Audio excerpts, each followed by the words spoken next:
Hey everybody, this is graphic designer Roberto Blake, and in today's video, I'm going to tell you a story. I'm going to tell you the story of how and why I gave up my dream of being an animator and a cartoonist to become a graphic designer.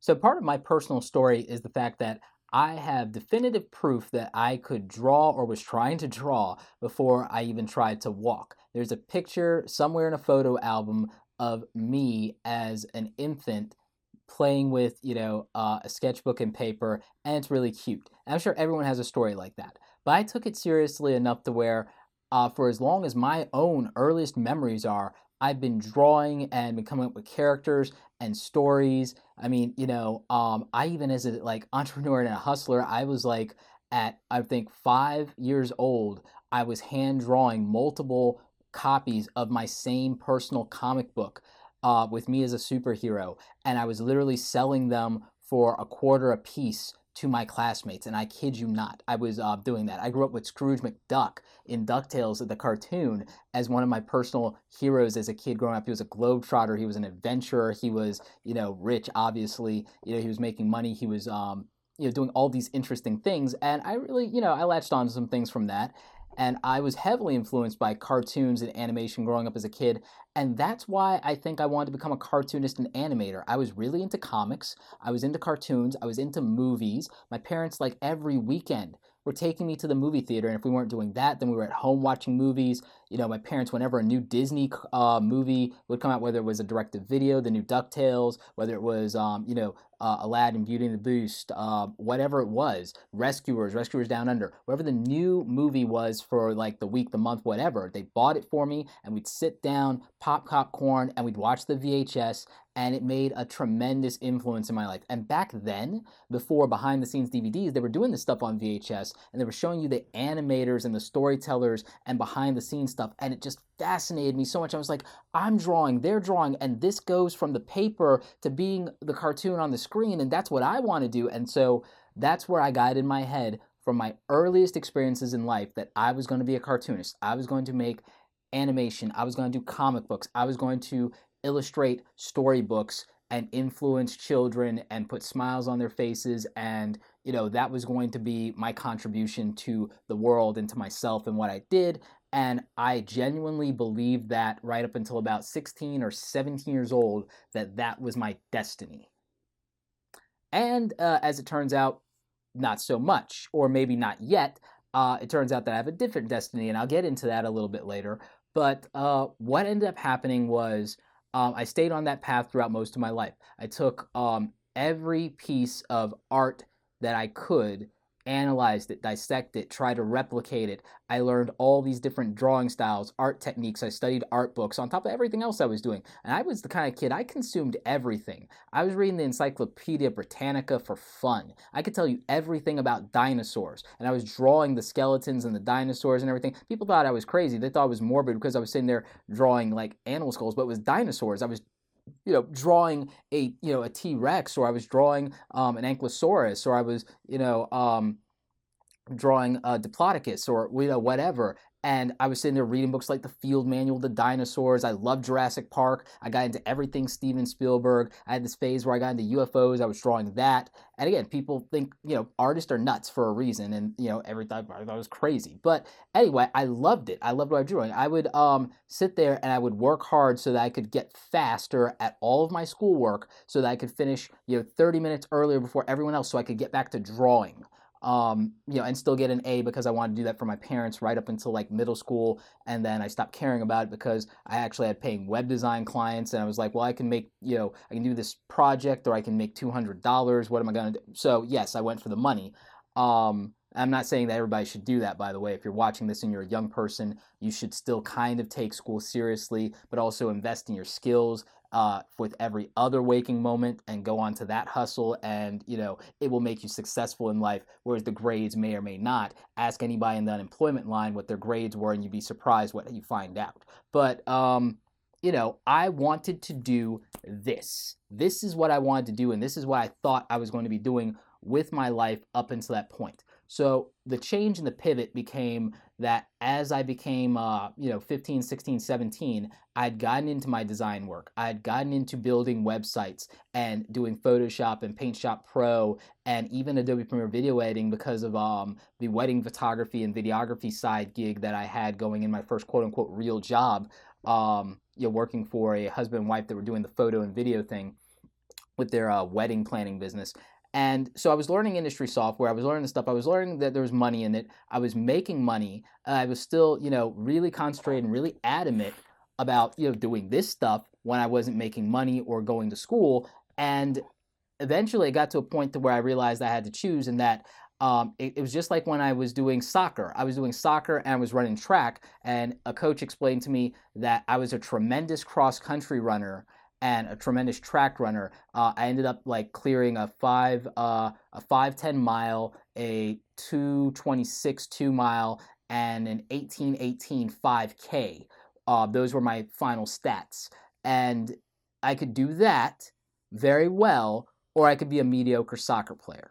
So I went track and cross country. I had to do the same thing with my career aspirations artistically and decide, well, I'm getting really good at building websites. I'm getting really good at designing logos and tattoos and flyers for churches and things like that. So it's like I could do that, or I could struggle to not be as good as the people that I was seeing were the best of the best of the best at this, and not being good enough for Marvel and Disney.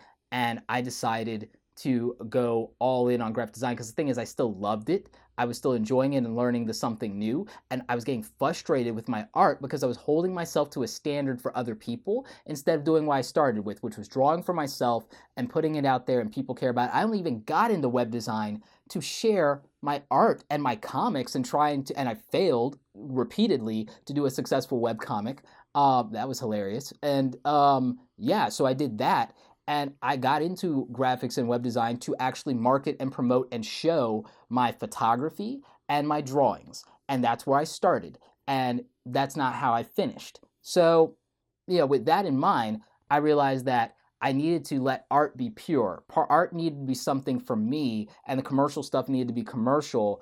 And so I had to partition and decide not to frustrate myself with a career in art where people would tell me what to draw, because I hated that in class. So I was going to hate it for a living if that was the case, and not doing what I want. And I read stories and things about comic creators like the guys who did Superman, who they might have gotten kind of a little ripped off on their intellectual property, or they like made deals they shouldn't have with studios and then ended up poor. And I didn't want that to be my future in my life. Now, I'm not suggesting that anybody that wants to be an artist is going to end up poor. And I do the videos on the channel to kind of rescue people a little bit from starving artist syndrome. But, the thing with me was I decided that art was something for myself and for people who like it, and that I wasn't going to try to make money off of it, because then it would change what I was doing and the purity of it and my love for it. And I didn't want that. But I also feel like I gave up because I didn't think I was good enough, and I regret that. I don't regret the decision to become a graphic designer instead of an artist, because of the tremendous things that it's done for me in my life and the success that I have today. I wouldn't change it. But what I would change is the reasoning for the decision.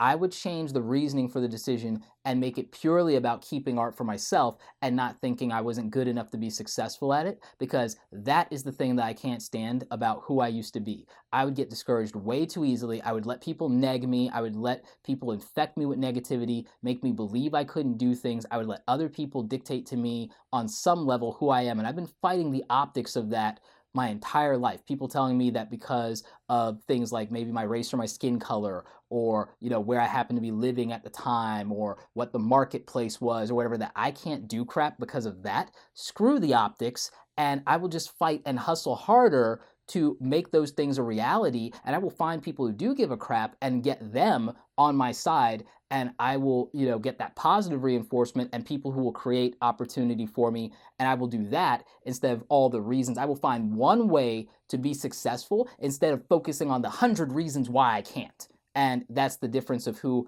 I ultimately became versus who I was. And I think that I'm better for it. I think that as a result, we've built a great community. I've been able to create value for you from my experience and try to help you fight things that might be going on in your head about not feeling like you're good enough and not, putting in the work or not realizing that there's a way strategically to do it. I realized that if I wouldn't want to go back in time and be a successful artist, that what I needed to do was need to double down on that, cut all of my hobbies, cut playing Yu-Gi-Oh! And Magic the Gathering, cut playing Xbox, all the money I spent on action figures and figurines, and I should have invested all of my money all in to nothing but books like this and to extra art classes and more supplies and more gear, and I should have been, after school, working my face off the other 6 hours of my day on that. And that is what I should have done if I wanted to be a successful cartoonist and do comics and do animation, and I could have done it. I absolutely believe that. I could have done it if I'd had the right guidance, the right mentorship, and the right attitude, and I would have been successful at it. Now, I have no regrets about that because I'm too grateful for the great community I've built with you guys around the content that I'm doing now, the career that I have in graphic design, the relationships that I have, the work that I've done. I would never trade any of that for the what if I became a great cartoonist. So, just that in mind. But part of the reason I talked about this is because last month, a tremendous artist and animator, Monty Ohm, who inspired me and made me want to push harder and even get an animation project back going again, he passed away, unfortunately, 33 years old, not that much older than me, like literally 2 years older than I'm going to be in June. And, that struck a chord with me. And I did some stuff on social, but I didn't want to make this video about that and like ride the hype of his passing. And I talked about wanting to do this video for a long time. So I just wanted to give it to you, put it out there, say, thank you, Monty, for everything that you did to encourage and inspire other creative people, for all the awesome you created, and to just say thank you. And that if you're not familiar with Monty Ohm's work, I have links in the description below. You should check out Ruby. And, back when it was in the previous season, I did some fan art stuff for that. And, it was because, Monty Ohm really inspired me to double back down. I've been doing so much with design I was always still drawing this whole time. And you've seen my, speed art for that in the sketchbook. And on Instagram, if you're following me there, you've seen my sketchbook stuff. But he made me like want to say, you know what, I actually have to actually do a sketch every week now because he made me like want to take that game up again and really, inspired me with his story and his journey. So, that's it. And I really wish that I had had more mentorship and that I'd had somebody else to really encourage me to say, do what I did for the right reasons, make the exact same decision, but not because I didn't think I was good enough. Never believe that you're not good enough. Always do an honest audit of yourself, but don't believe you can't achieve something. Find a way to do it if you can. Well, I hope you guys have benefited from my story. It ran longer than I thought it would, but again, I'm not doing massive editing to this, so, just to keep everything real. So I think that's fine. Anyway, I hope you enjoyed this. I hope it benefited you in some way, hearing my story and why I gave up being an animator to become a graphic designer today. Anyway, like this video if you like it. Don't forget to subscribe. Check out the other awesome content on the channel. Leave me questions in the comment section below about this stuff, by the way. As always, you guys, thanks so much for watching, and don't forget, create something awesome today. You absolutely can. You are more than good enough.